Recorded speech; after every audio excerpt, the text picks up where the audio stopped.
Bismillahirrahmanirrahim. Assalamu alaikum wa rahmatullahi wa barakatuh. Mbalamusizaako bassebo ne bannyabo yonna gye musinzira okubanga mutulaba ku Extra Digest mugoba nsonga.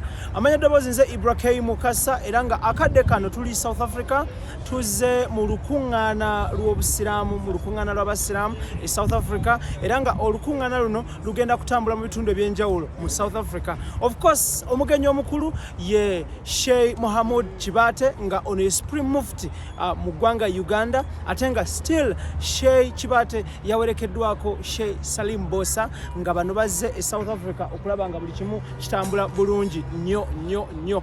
Embeera of course etambulira ddala bulungi nnyo wabula nga akadde kano nganya nkutwale munda mu lukuŋŋaana olabe ekintu kitambula kitya era kiri kitya wabula nga nkutegeeza nti Extra Digest mugoba nsonga tukola ne Almeredian Ventures Limited abakutwala okuba ekyeyo ekkata basangibwa Ntindaawo okuliraana gye bayise Hardware World nga bano bajja kutwala okuba ekyeyo ekkata ate nga teweerabira nti banyonyi baffe aba Sun Cargo Shipping Company bano basaabaze mala okuva China paka Mombasa mu nnaku 18 zokka basangibwa ku Arua Park ekizimbe Fortune Plaza SF0 SF12 omwaliro ogwokubiri ojja okubanga obasanga ku Arua Park. Embeera eri wano wondabira okubeera nti abasiraamu bayingira bazze okulaba nga bakwasaganya olukuŋŋaana olugenda mu maaso buli kimu kitambule bulungi nnyo. Nkutegeeza nti eddiini y'obusiraamu diini ya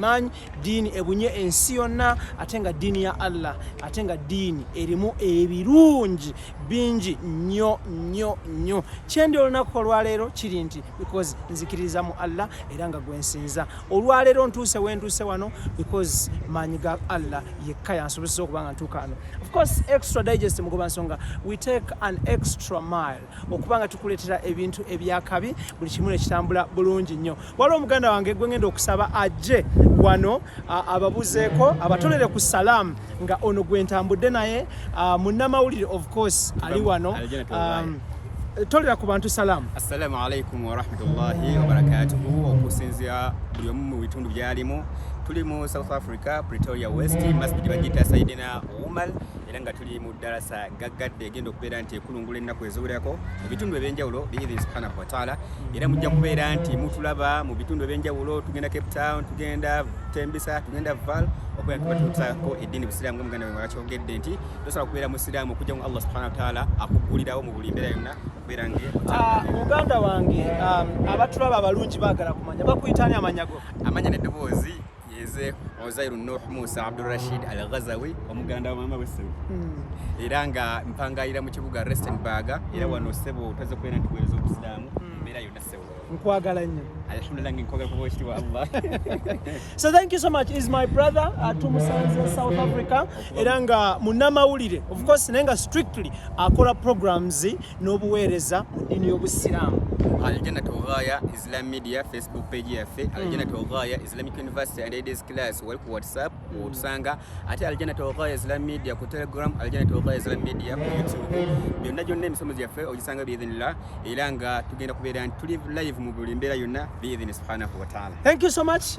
Nkutadde kamalirize bakama bange Extra Digest mugoba nsonga of course tuli South Africa naze South Africa okulaba nga ntambuza ekintu kino nga nkutuusaako of course information gye weetaaga okubanga omanya eddiini y'obusiraamu diini ya bbeeyi diini ya maanyi diini etambula bulungi nnyo era nga diini ya mirembe tupreachinga nnyo kye bayita obumu n'emirembe obusiraamu kwe butambulira. So wakadde kano ngenda kubanga nkutwalako munda tufune feel embeera eri etya buli kimu kitambula kitya at the end of the day wetunaavira wano ojja kubanga otegedde ekigenda mu maaso naye nga bino byonna of course mulimu abantu ab'enjawulo special thanks ekijja okubanga tugaba mu maaso awo abateeseteese ekintu kino naye nga jjukira Sheikh Kibaate Supreme Mufti mwali mu South Africa ate nga agenda kutambula mu bitundu ebyenjawulo okuli e Cape Town okuli Vaal okuli Tembisa okulanga buli kimu kitambula bulungi ate nga ne Sheikh Salim Bosa naye waali okulanga buli kimu kitambula bulungi nnyo.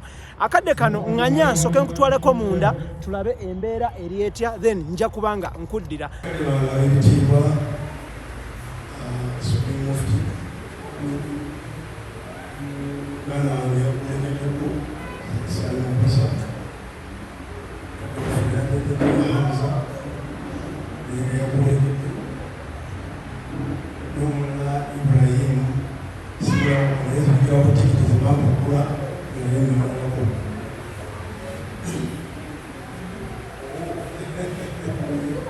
nsanyuse nnyo okubalaba abagenyi mu ffemina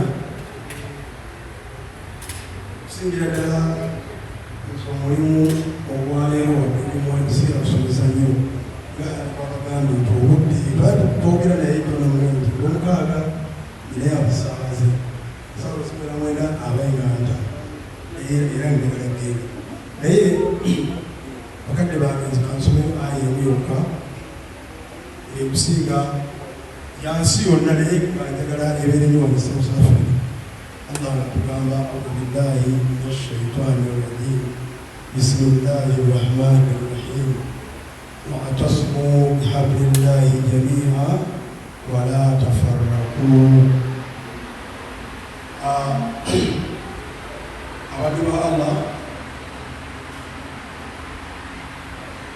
oluvannyuma lw'okwebaza Allah boogenda wano okusheeka muzaata nali neebase ewange ku makya olunaku lumu ali nankubira essimu nagamba nti muwalimu wange esimu situulire evuga nnyo naye ngaotutungi nenkubira kyalanako kubira kulinokolako ngaali ate ngaali twali tumaze ebbanga tebamukwana namugamba wagamba kyakamukubire akomisinze tumufunye omumisinze tumufunye demukubira nati owaye nabadde Kampala naye mu kintu kye nalowozeza alina okusiramu South Africa notu ntegatufuba omuntu anaatwongeramu ku maanyi atunamu obujjumbize omukubiriza nikugamba ali ekiwayo kiyiisa ddi naganda kiyiisa naye bantu gensoza okugamba gw'omukulu njagala tutya omusajja lwaitasheekemu okumusaata ajje wano atwongeremuko ku maani nemugamba nti kyamazima abadde nabbi yatugamba yalabanga obusiraamu bwaffe bugera ekiseera ne bukka ne bumenya gamba kimulize bujja imaani zammwe okuza okujja imaani olumu kyetaagisamu omulwanagangula omupya ku feesi faba oli mwatumanyiira dda bwetwogeranga nti oyo byayogera buli nnaku. My name is Shanita Buwembo and I'm going to read Surah Al-Fatiha. A'udhu billahi minash shaitanir rajim. Bismillahirrahmanirrahim. Alhamdulillahi rabbil alamin. Ar-Rahmanir-Rahim. Maliki yawmiddin. Iyyaka na'budu wa iyyaka nasta'in. Ihdinas siratal mustaqim. Siratal ladzina an'amta 'alaihim ghairil maghdubi 'alaihim waladdallin. Amin. Assalamualaikum warahmatullahi wabarakatuh. My name is Humaira Semabu and I'm going to read Surah Al-Fatiha and Surah Al-Nas. A'udhu billahi minash shaitanir rajim. Bismillahirrahmanirrahim. Alhamdulillahi rabbil alamin. Ar-Rahmanir-Rahim. Maliki yawmiddin. Iyyaka na'budu wa iyyaka nasta'in. Ihdinas siratal mustaqim. Siratal ladzina an'amta 'alaihim ghairil maghdubi 'alaihim waladdallin. Amin.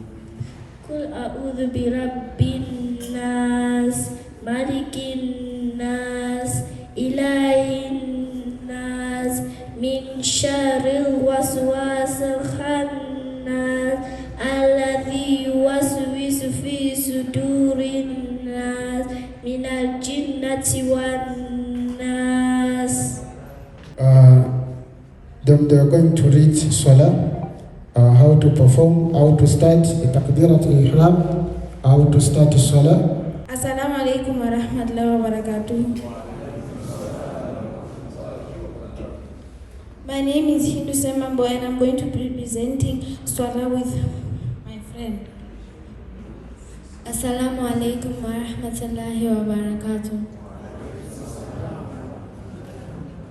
My name is Husna and my surname is Kangwa.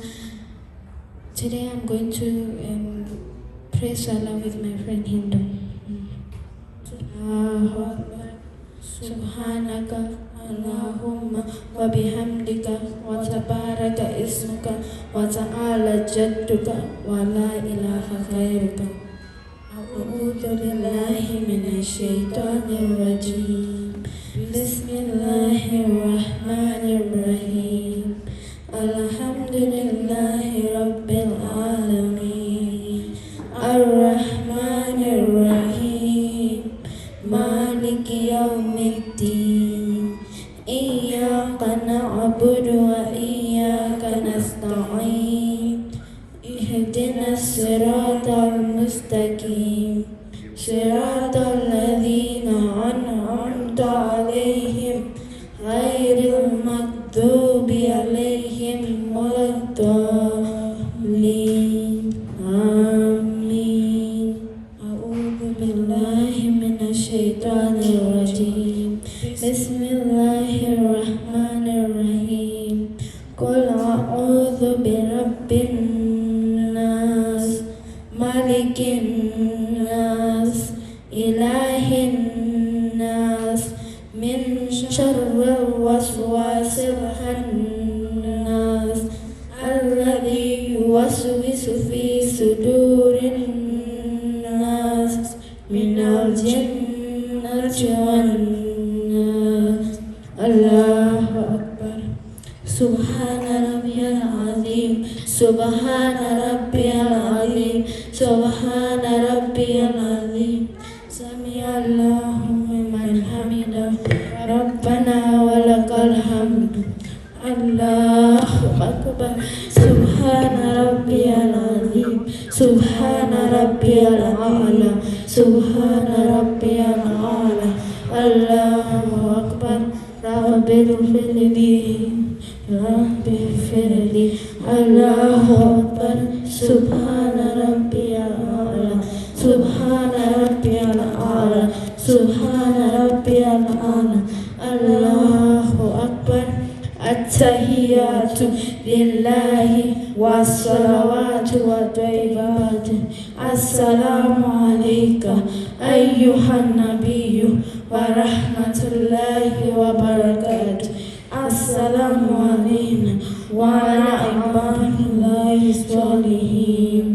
Ashhadu an la ilaha illallah wa ashhadu anna Muhammadan abduhu wa rasuluh. Allahumma salli ala Muhammad wa ala ali Muhammad kama sallaita ala Ibrahim wa ala ali Ibrahim innaka Hamidum Majid.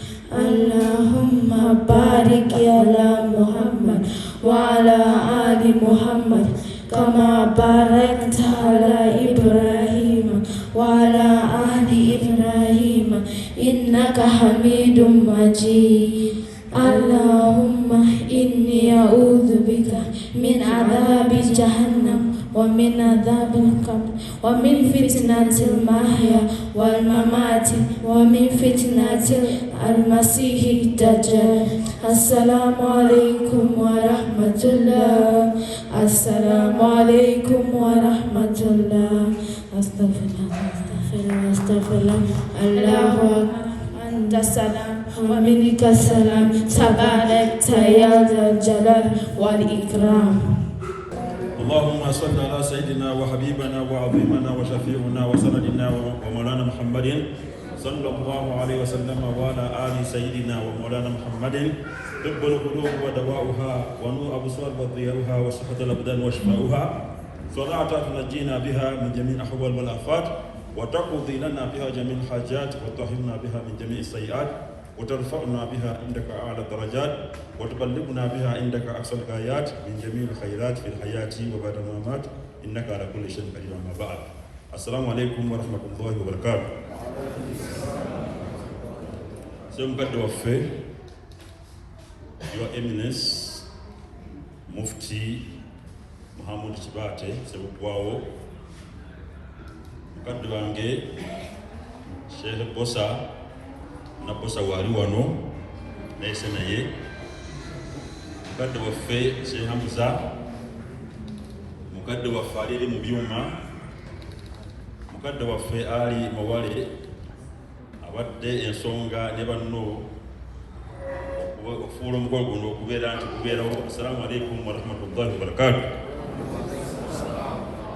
Simanyi dakika zimpeereddwa kubanga njala kuyita mu bwangu gaziika mujjawe nemawo okubeera nga bankwata ensobi, naye nga ssebo mukadde waffe Your Eminence ebyokwogera tubiina bingi naye time simanyi nti eneetumala.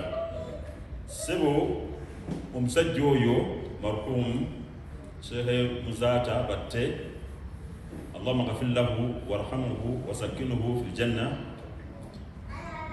fe bwetutandikira okwogera fi mahasinihi ebirungi bye tuyinza magharibi subuhizo tusanga wano. Sheikh Muzata yali mukwano gwaffe nfanfe bwe namusima ku kisaawe John Smart wali yangamba ekigambo nti I will die empty. That statement is a dictum. Statement ntono naye ng'erina amakulu n'amashaauri. I will die empty. Byonna nze bimazeeyo byogedde mwe mulimanya naye nsiriikirira nemwaddamu nakiddamu bigambo byali biwanvu nnyo byesijja kwagala kugenda mu maaso naye nga ssebo mwebale kujja mwebalize ddala. Kigambo ekyokubiri ssebo Supreme Mufti tukunyweza okufo muwoli thabataka Allahu biqawli thabiti, thabataka Allahu biqawli thabiti. Tubaamu okutya, tubaamu kiki, nywera bunywezi emabegawo tulabayo Nuhu Mbogo abatamumanyi tarehe ye mukadde waffe azaala omugenzi Badi Lukakungulu, azaala Dr. Kasimu Nakibinge ekibuli. Naye mubufunze kanjogero katono kibuli kyeki mujja kulaba sheeki baatu wano takati tulina bamufuti babiri. No, it's free. Wano South Africa waliwo akatawuni kali awo baketa Lodya, abalodi bannaggaga wababeera bananyi kibuga kino bayitawo Lodya, just 0 km nika 18 oba 5 kabuga katono bannaggaga abafuga ekibuga kino wagira ki nange wentuula. Allahu Akbar. Lodi temukimanyi naye tulina bamufuti 8 mu katawuni awo. Abasuufi balina owaabwe, abatabuli balina owaabwe, abasunni balina owaabwe, tabuligi jamaati balina ate ekibaatu wabeera ekibuli. What's wrong? Sallu ala nabi. Wale tajja kutabula nga kyate bagala Supreme Council. Alhamdulillah. Mufti abeereyo wali ku Supreme Council, mufti abeereyo wekoboko, mufti abeereyo falyatanafasu walmutanafisin, tuli wano mutanafusu naye buli sayidi ngagga, buli sayidi ki teri eyagala buyambi from another side to buli wamu bakola wa era wejja neimaani ojja tuli wa wano genda muguli ogwomwe bwejja ng'oli yakasamullah njakasamullah wano osayide siwawo genda muguli netubimala ebiki. Naye omusajja mukadde waffe Nuhu Mbogo yeerekereza ekifo eky'obwakabaka n'aga nti nze kantambuze busiraamu, n'asaba ensengo zaali 7. Abasiraamu tubeere nga twambala enkufiira zaffe mu palamenti, mu kooti, anywhere ekyo abazungu bakikkiriza. Ensonga eyokubiri n'aga nti abasiraamu ffe tujja okusala ebisolo mu Uganda okubifuula halaali.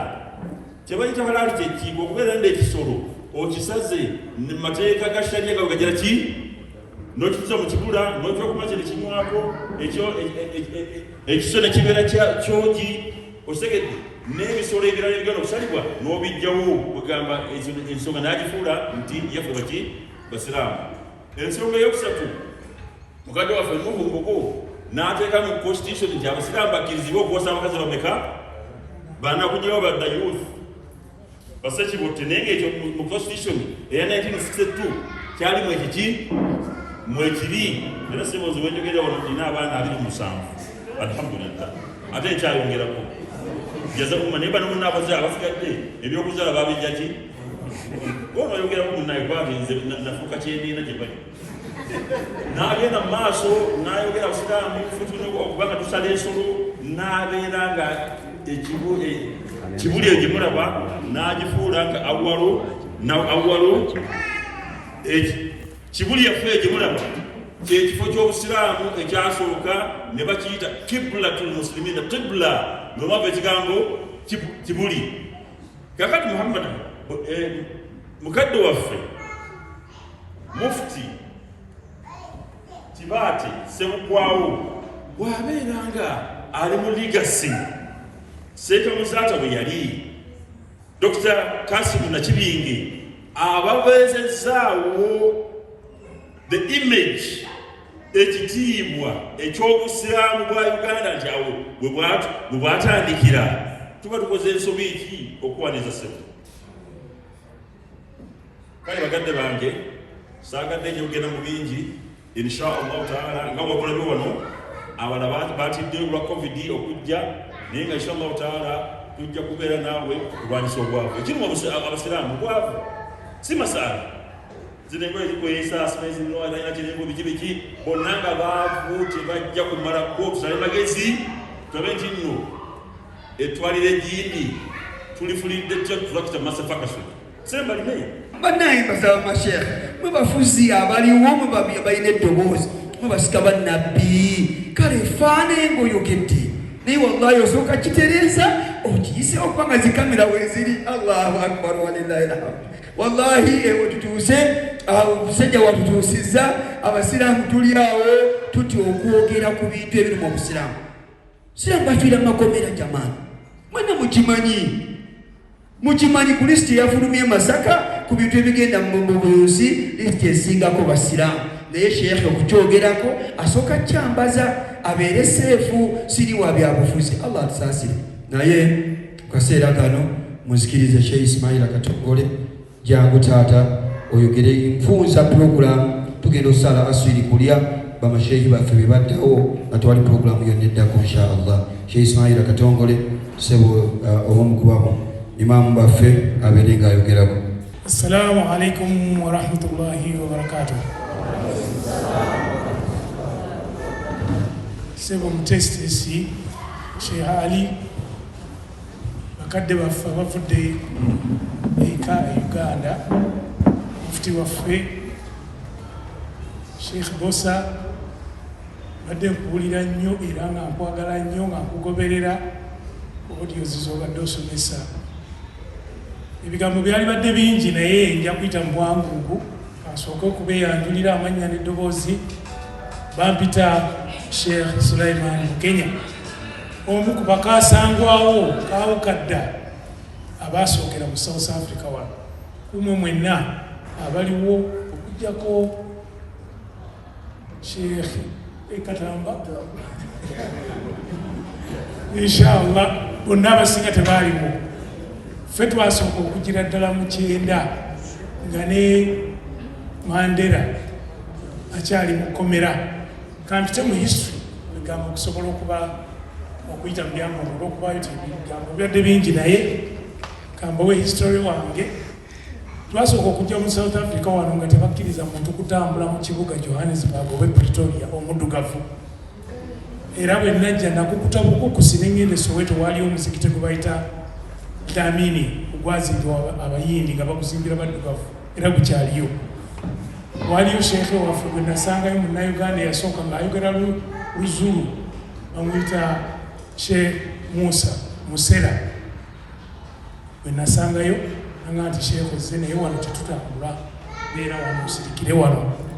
Naye olw'okuba nti ffe twasooka nga tumanyi ku Luwarabu tumanyi ku kusoma Quran tuli babiri ne bajja bagamba Maulana Jina alimu Abbas Jina ali erodi emu wano bamugaa waliyo sheekhe omulala yazze ali Soweto. Tiye asoma Qur'ani ng'abantu bali batugamba baziyitanga Indian churches nga si masjid. You go to the Indian church, you are an Indian but you are a black man, why do you go to the Indian church?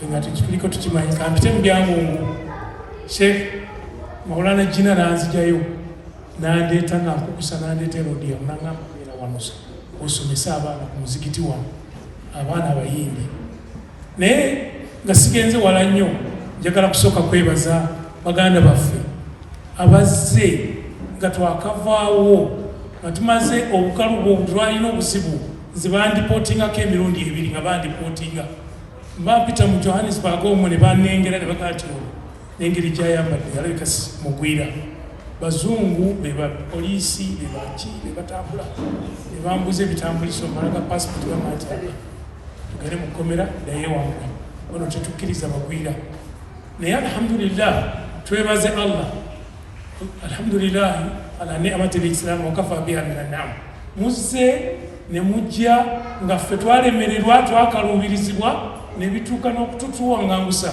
ne tweyongerayo mu Amerika olw'okuba nti wano twali tuweganyizibwa musiraamu ate nga muddugavu kyali kizibu naye mwebale nnyo okuba nti mwezi oluvannyuma ebintu ne bikyuka tewakyali reputation muguze ziploti sheekha wange wano nga gwe nakyalidde ndi mugenyi we Sheikh Haruna Kasule muguze ziploti musobodde okuzimba emizikiti alhamdulillahi rabbil alamin amasomero amagalaji abaana bali wano basoma Qur'ani ekyo tukyaliwo twali tusomesa bagwira bawano ngeri gye tusomeseza bwe banzija erodiya mukanzireyo ne bantwala egrasmere ne baŋŋamba nti kino kifo eno location ojja okubeera teeka masigidi abo era omutuufu luma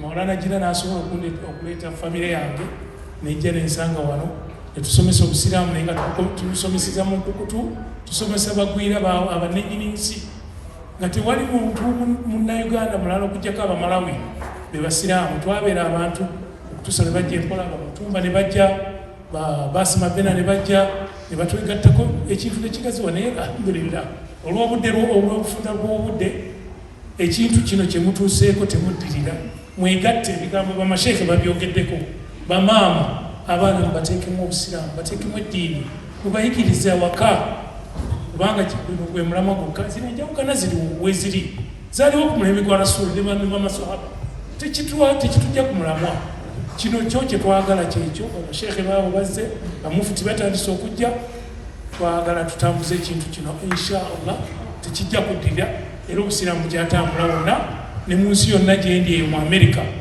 gye buli barakallahu fikum obusiraamu bw'amaanyi era temuddirira kyemuliko gwe mulamwa ebigambo byange ebimpimpi ebyo Sheikh nja kubasinkana tukole enteekateeka njagala mujje mutukyalireko olaba obusiraamu mu Amerika gye buli inshallah enteekateeka tujja gikola nzija Uganda era mu ofisi sebo mufuti nja kujja tutuule twogere ku mbeera nga bweyimiridde mu Amerika tulabe nti naffe mujja ne mutukyalira ne mutuwa ekitiibwa ekyo inshallah mu bufunze nawe mulabe nti Supreme Mufti yeewuunyiza nti yenze seba abantu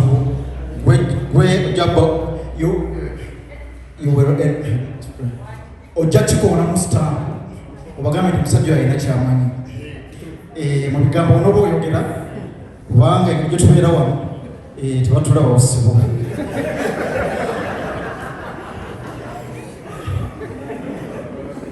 tebatulabawo naye olabaga nti akasajja ako empapula zenina zekayina sanga ennaku ezimu nawatusobodde kujja n'otutuma banaasobola okujja nobawuliriza ebigambo byaffe ekisembayo wampudde dakika 3 ekisembayo obusiraamu emphasis bwagiteeka nnyo ku tarbiyatu nafsi okuguluminga omwoyo okukuza omwoyo western education abaana tubatwale gundi tubatwalewa bateekere emphasis bagiteeka ku bintu bibiri bagiteeka ku development y'obwongo brain ne development y'omubiri abaana babatwala ne bazannyamu awo PE biti ne beerabira emphasis enkulu ennyo tarbiyatu nafsi omwoyo ate nga Allah agwogerako mu Quran nafsi wa masawaha fa alhamaha fujuraha wa taqwa agwogerako mu areas nyingi naye abantu bakufaako kyovula watu bagamba muleeta abaana basome temubaleeta so supermufti abamu babaleeta ate ne fees tebazituwa omuyaŋŋambi naye naawe seeka oyogera nnyo nemugamba wayi nyumba gyensoma mupangisa kalibabeerawo ntya wabula eri gye basomera basasula naye ku muzikiti ogwami eitha tebabaleeta oba babaleeta tebasasula bano boolaba mulimu abamu naye mukoma majority bwe batyo naye nga development y'omwoyo nkulu nnyo ku muntu tobeera mubbi tobeera na mutima mubi tokola ebyana nabbi Muhammad sallallahu alaihi wasallam yabiyiga kako omwana gyemutwala afune diguli akola ki be leaders bola bulwaleero tebalina mitima kubanga tebafuna tarbiyatul islamiyya they were not developed emitima gyabwe ate nga nafsi Allah agyogerako nafsi mutmainna nafsi amaratu bisuu'i nafsi mutmainna nafsi amaratu bisuu'i Allah agyogerako nafsi zilisatu nafsi lawama okola ekintu nawenenya ati lwaki kikoze ate bati bakikuyingiza tuyinza kirowoozaako muleete abaana bamwe basome sallallahu alaihi wasallam Muhammad wa alihi wasallam assalamu alaikum warahmatullahi kutegeeza ekintu kiri kimu nti ku extra digest mugoba nsonga nze Ibrahim Mukasa akadde kano nga tuli South Africa of course embeera nnungi nnyo nga bwenkulaze njagala kukulisayoko mu bashare ab'enjawulo b'owulidde n'embeera gy'owuliddeeyo ne information gye bakuwadde of course okumanya tekukoma kusigala kugendera ddala mu maaso nnyo njagala kutegeeza nti embeera eno ya dalasa okuyiga twetaaga okuba nga tuli informed nga tusigala in the know at the end of the day akadde kano nyongera okutegeeza nti tukola ne gye bayise Roast Coffee Academy esangibwawo ku Alwada Mall Airport Road UAE Abu Dhabi nga bano batendeka baristas abakabi across the whole world buli kimu ne kibeera nga kitambula bulungi nnyo era nga kugamba nti ne Kampala enajja nankumbyawo baguddewo ettabi era nga bano batendekerawo baristas abakabi buli kimu ne kibeera nga kitambula bulungi nnyo nkutegeeza nti banywanyi baffe aba Dynafarm batunda products ezakabi ziwetaaga omwami n'omukyala buli kimu kibeera nga kitambula bulungi nnyo kubira omulanga yonna gy'oli nti omwami n'omukyala kwatagana n'aba Dynafarm buli kimu kitambule bulungi nnyo akadde kano ngenda kubanga nkuwummuzaamuko ate nkutwaleko munda tufune obubaka okuva eri Supreme Mufti omugenyi waffe omukulu tujja kufuna obubaka era still okuva ewa Sheikh Salim Bosa era nga naye waali okulaba nga tuyiga atusomesa era nga atutegeeza nkugamba ekintu kiri kimu nti ku extra digest mugoba nsonga bino byonna biri courtesy of Masjid Saidina wali Pretoria West webasangibwa era nga mu mbeerera gye tulimu eno mulimu of course n'okusabira omwoyo gw'omugenzi Sheikh Nuh Bate Muzata pologoma y'obusiraamu mu ggwanga Uganda yali amanyikiddwa across the whole world yakolera obusiraamu ebintu bingi nnyo yakolera Uganda ensi ebintu bingi nnyo yakolera Buganda ebintu byali bingi nnyo yali musajja yerekereza yali musajja atapowa yali musajja aterekerayo ate nga yali ayagala obusiraamu yali ayagala ensi yaffe oba ensi ye Uganda okutwaliza awamu so zezimu ku nsonga lwaki tuli wano e South Africa nkutegeeza nti embeera nnungi buli kimu kitambula bulungi nnyo bagiyise extra digest mugoba nsonga timu yange of course weeri nnyo Idris Lukwago Daniel Mugoya Keith Kanabi Tony Senabulya okulanga buli kimu kitambula bulungi ngenda kubanga nkutwalako munda tuddemu ate tufune session endala nga Supreme Mufti ayogerako eri baganda baffe nga kwotadde ne banyinaffe abalungi nga kole ne Sheikh Salim Bosa naye nga ayogerako eri abasiraamu tuli Pretoria tuli South Africa buli kimu kitambula bulungi embeera yonna nnungi tewali buzibu bwonna wadde njakusaba abasiraamu mwenna abali wano twongere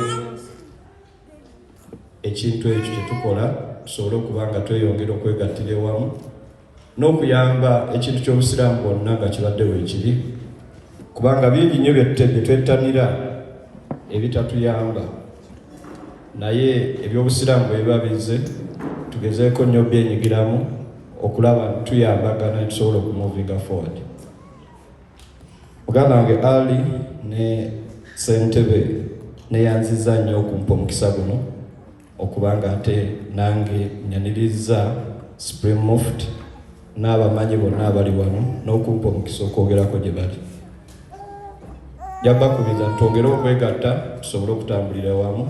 Mukimanyi nti okwegatta ge maanyi, ate nkakasa nti abasiraamu amaanyi ago bwe twegatta tulina mangi, ate era mukimanyi tuli bafunyi.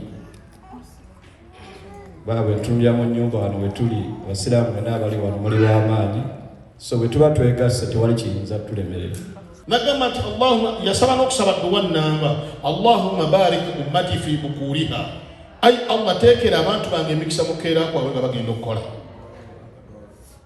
Edduwa nnamba eri awo mwemuwoza kagi South Africa eno abaana bwe bajja batuyitako buyisi, akaana kakeera ku makya buli kaseera kadduka misire ku mulimu kagenda ng'ogenda oniigiina muniigiinyi ko kakola ki? Oliva omugandi bwana bututte emirimu gyaffe ate abalala sagala baga neera kambagambi mwe abakuze muteeketeeka okudda kuba emirimu egimu temukyagisobola. Abakuze mu myaka muteeketeeka okudda e Uganda ng'obudde bukyali kuba emirimu egimu temukyagisobola. Ensi yatabuse, emirimu gya misinde tokyasobola kudduka owoza amagumba ganuma. Omugomo Luganda wange tolazigola banasamba mu mpira nga nteeba goolo nyingi nakati teeba. Vaayo Haruna muteeketeeke mujje.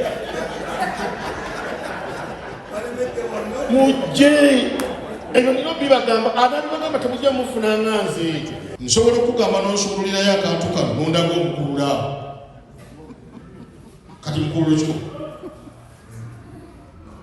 mutaata mumanyi era nze mwagala nnyo kuba nze mbadde mukamaawe naye n'erimu nze mbadde mutuma ne mugamba ekyo genda okinkolere n'akinkolera nga bwe nkikola ki bwe nkyetaaga n'akituusa. Naye njagala obategeeza olwali kubagamba buli saagala balangira nnyo naye n'abayimbi mubaleeta sibe guli oluusi n'okubavuga mubavuga sibe guli oluusi n'okubatambuza ne mubatambuza. Tegerese bulungi n'olwekyo mu mbeera ezifaanana bwe ziti musobola bulungi nnyo okumaliriza Lulonga ate mbadde singa siki amuza nawe bakwasiza ne batuwa omuntu wano ne mumutwala singa bana mbadde musobola okugira ne batwala eri kuziteekera yeeri tegwali badde okusobola okusinga obulimi.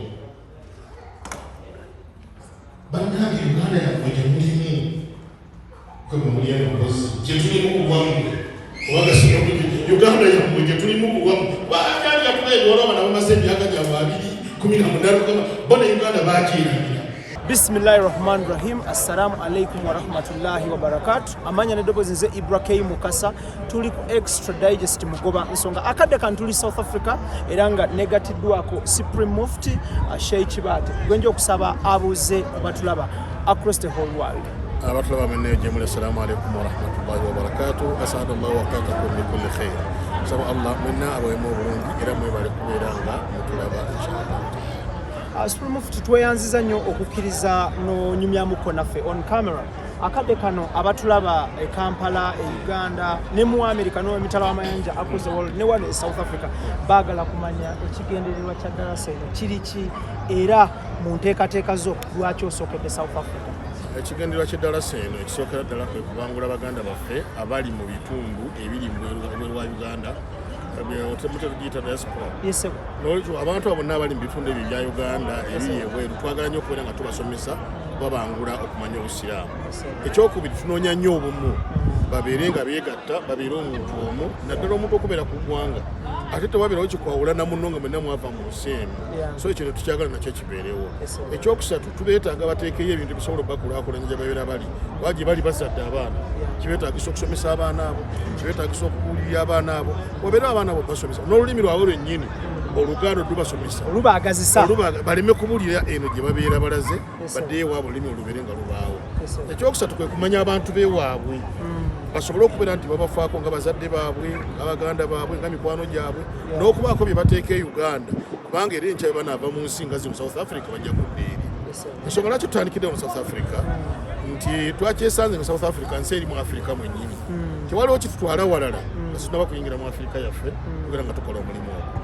mu ngeri y'emu nti yo yennyini eno ensi nyangu okukoleramu emirimu gye egy'eddiini n'obeera nga tokaluubiriziddwa nga bw'oyinza kusanga nsi ndala bwe ziyinza kubeera. Kyatwanguyidde nnyo nti n'abakulembeze bayo twabasanze nga balaze obumu n'enkwatagana ey'awamu ddala ebasobozesa okubeera nga bakola omulimu ogwo. Ensonga lwaki twagambye ka tusooke ne bano bajja kufuuka ekyokulabirako eri abasigadde. Njagala kutwala mutwazi mukisa guno kukubiriza n'abalala bali mu bitundu ebirala muteeketeeke mukole enteekateeka mutuyite.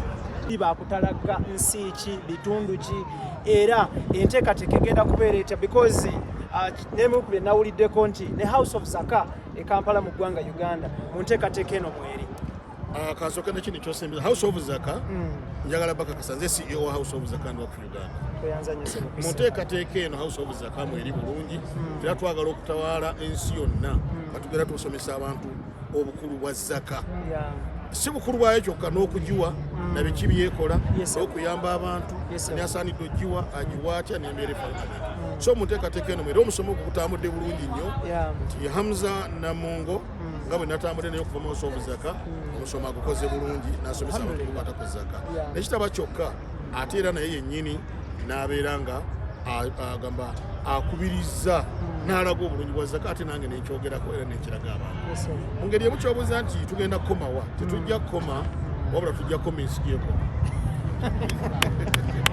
Ensi gyekoma kati ensi eyo gyekoma egenda okutwalira omulimu ogwo buli omu gyali yeetekera waabali eyo buli omu awulira nti alina obwetaavu bw'okumanya obusiraamu kano keekadde okutandika okutukoowoola tujje tusomesa ate bonoogana otukoowoola era tujja kunoonya kubanga kyetaagisa gwe mulimu gwaffe gwakunoonya mwe muyiga obusiraamu. Omulimu ogwo era tukukwasiza maanyi ate tujja kuwangula inshallah. Thank you so much. Oyo ye Supreme Mufti Sheikh Kibaate ebigambo bye mubiwulidde ebigambo by'abakulu tebabiddamu. Sheikh nazannya obudde bwo. Thank you so much. Aba House of Zaka tubatumidde Kibuli ku lusozi awo tubatumidde n'obusiraamu mu nsi yonna tubaagala nnyo. Thank you so much. Omulungi ali mu kutugoberera era nga akadde kano negatiddwako muganda wange bosi wange munywanyi wange ate nga munnayuganda munnange awangalira South Africa wano abasinga bamuyita chairman Ssentebe. Assalamu alaikum wa rahmatullahi wa barakatuh. Wa alaikum salam wa rahmatullahi wa barakatuh. Abalungi abatulaba akadde kano ku Extra Digest mugoba nsonga njagala obeeyanjulire mu bulambalamba muganda gamba nti lubaale w'omulamu tasamirirwa. A'udhu billahi minash shaitani rajim. Bismillahir rahmanir rahim. Alhamdulillahi rabbil alamin. Thumma usalli wa sallim ala habibil mustafa Muhammad bin Abdullah salawatullahi alayhi wa salamuhu wa barakatuhu ilayhi. Muganda wange amanya nze Hamid Mahmoud Kasiri nga nze chairman wa Muslim Brothers and Sisters. Sebo guno omukolo gwoliko leero ng'era ensonga enkulu ey'omukolo guno okujjukira mukadde waffe Sheikh mugenzi Sheikh Nuh Zakabatte olw'ettaffaali lye yateekako omulundi ogwasookera ddala okujja wano Muslim Brothers and Sisters ye yamukyaza naye nga mu kumuleeta wano twali twagala okugezaako okukungula okwongera amaanyi mu busiraamu bwaffe mu basiraamu abawangalira e South Africa. Twamuleeta omulundi ogwasooka n'atukumaakuma era n'atulaamira nti twongere amaanyi mu kusinza Allah n'okukola emirimu Allah gye yatulagira mu kyo nga tetujja kubeerawo nga tetulina owa we tubeera ng'emizikiti kuba ebiseera ebisinga tubadde nga tuwangalira wano naye nga tusaalira mu mizikiti gy'abayimbi era bwe yajja wano yatugamba njagala muggulewo emizikiti egyammwe olunaku lwe nnaakomawo nzije nga muli mu maka gammwe. Allah n'atusaasira nakkiriza emizikiti ne tugiggulawo egiri mu mizikiti egiwera ena. Oba tulina wano kati tuli Pretoria wano tulina e Cape Town e Tembisa yonna ojja kutuukayo ojja kubonera inshallah. Twayanza nnyo Mwami Kasirifu abatulaba baagala kumanya eno enteekateeka ey'okubunyisa obusiraamu okwongera okugaziya eddiini y'obusiraamu muteekateeka kikola paka ddi oba mukikoze wano tekigenda kuddibwamu? era tetusobola kugamba nti tukikoze kiwedde tulina okukikola kubeerera naffe abakirimu essaawa eno nibwe tunaaba tuvuddewo tusuubira abatuli ku migongo insha allah bajja kwongera mu maaso okukitwala mu maaso ekyokulabirako nti sheekh nuhiza tabadde yavaawo ye yali patron w'ekintu kino naye era still tukyakitwala mu maaso ekitegeeza nti nze hamidu wemba nvuddewo sirivu muslim brothers tesobola kuvaawo oba obusiraamu tebusobola kustopinga kuba nti bugenda mu maaso. Thank you. Ono bamwise Hamid Kasirivu nga ye chairperson oba ye ssentebe wa Muslim Brothers and Sisters mu South Africa era nga y'omu ye yakulembedde akakiiko akawomulimu omutwe okutegeka enteekateeka eno yonna gy'oli mu kulaba wano darasa y'amaanyi okuyiga kugenda mu maaso ate nga jjukira okuyiga tekukoma nga kwotadde n'okugaziya eddiini y'obusiraamu across the whole world. Njagala kwebaza nnyo enteekateeka ebadde nnungi nnyo. Weebale kuleeta Supreme Mufti, weebale kuleeta Sheikh Bossa, weebale kunteeka ku nnyonyi kundeeta in person, weebale kuleeta muganda wange Hamza owa House of Zaka, weebale kututeeka ku nnyonyi n'akakiikoko ne mutuleete South Africa. Obaka bw'obusembayo eri bannayuganda abawangalire South Africa n'emitala w'amayanja ne betwalese Kampala. Okusookera ddala ngenda kukkaatiriza ensonga eno nti okujja ku ssebo kyali mu pulaani emabega nga twagala nnyo olwa following yo gy'olina neyanziza nnyo twagala ojje obeere part of it era tukakasa nti tugenda kusigala tulina enkolagana eyo n'omulundi oguddako obe ng'ojja kuba ekintu kino twakiseetinga nga buli mwaka tulina okubaako bamasheero tuleeta okuva Uganda ajje wano tukole ekintu kyolaba ennakuwaleero buli mwaka wakati wa Novemba ne December twakiseetingira awo nti tulina okuleeta bamasheero era tuleese Supreme Mufti ne Sheikh Salim Bossa emabegako twaleetako Sheikh Shiti ne tuleetako Imam Kyeyune so enteekateeka eno ekyagendera mu maaso ddala mu maaso. Allahu Akbar. Toyanza nnyo muganda wange Hamid Kasirivu, thank you so much for your time. Akadde kano kansooke mbongereyoko tujja kufuna ku bantu abalala boogeremuko naffe naye nga ono omwami ye chairperson wa Muslim Brothers and Sisters mu South Africa era nga enteekateeka eno yonna yagiwa omulimu omutwe n'akakiiko ke. Tukyali South Africa, tuli Pretoria era nga akadde kano negatiddwako Sheikh Salim Bossa gwenja okusaba abuuze ku balungi abatulaba akadde kano. Bismillahirrahmanirrahim. Abatulaba bannayuganda mwenna tuli wano South Africa kibuga Pretoria ensonga eyatuleese okujja wano okusaasanya obusiraamu tweyanza nnyo Sheikh. Ekintu kino of course buli atandika project aba n'ensonga lwaki agitandise mu kulaba okuko obadde olaba nga waliwo collapsity oba okuddirira oba okwesuulirayo gwa naggamba ku busiraamu. Kisookera ddala twebaza abatesitesi bafuuse ensonga wabaddewo obukendeevu kusemera nnyo e Kampala ensonga bannayuganda bangi mu nsi ez'enjawulo ate nga beetaavu kati bwe tutatambula tujja kusaasaanya kigambo kituufu. Bannayuganda beetaavu ebisoma oluusi bagira babulabe ku Facebook naye baba baagala oluusi okujja basomesa bategeerere ddala ekiki ekituufu. Kati kyova olaba nti tuteekamu amaanyi mu kutambula tuleme kumakubiwa Kampala wabula tusobole okusaasaanya ekigambo Sheikh Bossa, abatulaba baagala kumanya osanze kusoomooza biki ebikusoomozezza mu dalasa eno n'omu kusaasaanya eddiini y'obusiraamu? Okusookera ddala okusoomooza tekubula mu nsonga naye okusoomooza kwe tusobola okufuna kwe kutuusa abantu okubaziza ku kituufu. Omuntu abeera n'embeera mwawangaalira, society mwawangaalira, ebintu bya zzaala buluusi ku bannansi b'ensi. Kati abantu okubakyusa okubaziza ku kituufu okubalaga nti kino kyekiki kyekituufu ensonga etulisanga nga ki nanzibu naye slowly by slowly mpola mpola tujja kutuuka ku kiki.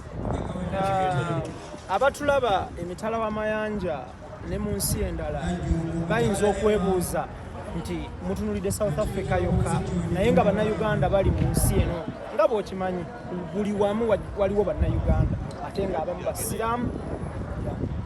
Ekigendererwa si kutunulira South Africa yokka wabula bannayuganda beekolamu omulimu ng'abasiraamu baga nti nga ffe abasiraamu be South Africa tusaba mujje mutusomeseeko ku ddalasa mututegekereyo emisomo bwegiti egituze eryani eri Allah. Kati kiba kitegeeza nti abantu mu nsi yonna gye bali nga bannayuganda bakyasobola okwekolamu omulimu gwennyini nga bannayuganda abali e South Africa bwe bakoze eki beekozeeko. Emyaka 3 emabega naliko e Dubai era nenyingira mu ddalasa yaayo netusoma nga bannaki nga bannayuganda. Kati kitegeeza nti bannayuganda bonna gye bali mu nsi ezaki ez'enjawulo tulina okwekolamu omulimu.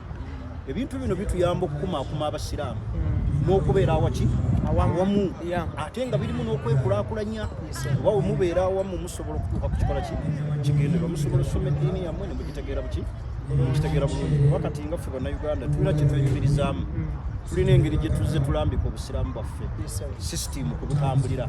Abantu basobola okugenda mu nsi ne basangayo sisitimu oluusi ate ng'ebajja ku Allah oluusi ebazza ku byabuwangwa byaki mweyo mu nsi mwe bagenze mweyo mu nsi gye bali. Kati kitegeeza nti bannayuganda bwe beekumaakuma tusobola okubazza ku nnono eri ku Qur'ani neki ne sunna za Nabbi Muhammad sallallahu nga bategerera ddala obusiraamu obwewaffe. Kati tunulira tulina baganda baffe bagenda Abawarabu naga Abawarabu tebakkiriza kubalinaana biki bigere omukoonako n'akikola ki sewaffe emizikiti gy'e Kampala nassi kuki ku nassi. Kati omuntu bw'alaba ebyalaba ayinza olowooza bwe buki busiraamu. Kati mulimu gwaffe era mulimu gw'abannayuganda bonna we bali kulaba nti babeera wamu basobola okukulaakulanya eddiini yaabwe ate nabo okwekulaakulanya mulamu bwaki omulimu oluusi omuntu ayinza okubeera mu nsi nga mukasente kaafu kukyakala buki naye bw'atuula ne banne mu society n'alaba nti Ibula alina koloti e Kampala. Ibula yakoledde maama we kino omuntu azuukuka. Abantu babeera nnyo mu mawange eno ne bafuna ssente ne bakyakala buki kyakazi neerabira nti ate eri gyakola ki gyaddeeka. Abantu bayinza okubuuza emyaka gy'omaze 3 e South Africa okozeeyo ki. So bwe tubeera nga bannayuganda tweddaabulula mubeeramu abakubaganya ebirowoozo mufunamu basajja bakulu ne batuzimba banda ino temuzannya wano tuliwo kiseera ne tusobola okubeera nga era kyenkubiriza bannayuganda bonna abali mu nsi ezaki ez'enjawulo tutagayaalirira kyeyo kye bazzeeko eno tuli ku bupakasi kipakasi saawa yonna tukola ki ate ensi ekyuka bukya ensi n'esalawo neegaa nti buli mugwira naye okozeeyo ki. tweyanzege Sheikh Salim Bosa obudde bwo era tujja kuba twongera okunoonyaako okulambulula ku nsonga ez'enjawulo ku lw'obusiraamu mu nsi yonna ne Uganda okutwaliza awamu. Allah akuume. Thank you so much. Okay, omulungi atulaba oyo Sheikh Salim Bosa era nga y'omu ku baavudde e Kampala okujja wano e South Africa okubunyisa ekigambo kya Allah. Nze Ibrahim Mukasa era nga akadde kano sigenda kubanga nsukawo olunaku olwaleero. Of course embeera bwetyo bwetambudde mubalabye abogezi ab'enjawulo bashe ab'enjawulo mubalabye. Waliwo omuganda wange amanyiddwa nga Kakoza. Of course Kakoza saakuvano nga tobuuziza ku bannayuganda abatulaba emitala w'amayanja mu ddakiika emu babiri sembirano obuuze ku batulaba balolere salaamu. Assalamu alaikum wa rahmatullahi wa barakatuh. Bannayuganda bannange mwenna gye muli eyo mbatumirako nnyo mwenna abakadde bange ffe tuli baana gye muli era bwe mutali tetusobola kubeerawo. Kirungi okuba ne muganda wange wano Ibrahim Mukasa era tuli basanyufu nnyo okubeera nti tuli naye era big man, big up to everyone. Okubanga obadde grounding okwasaganya dalasa. Amin. Okuviira ddala mu ntandikwa paka bwewunzikiddwa. Thank you so much. Amin. Kakoza tosobola kuva entumira mukadde wange bakadde bange taata wange Kakoza Muhammad ali awo baganda bange Musa Katongole mwenna ba Azedi mama wange Mariam Kakoza mwenna anko wange Talwana Amos awe bunnamaya mwenna batumidde abe bunnamaya mwenna. Big up to you guys. I love you so much. Miss you so much. See you soon.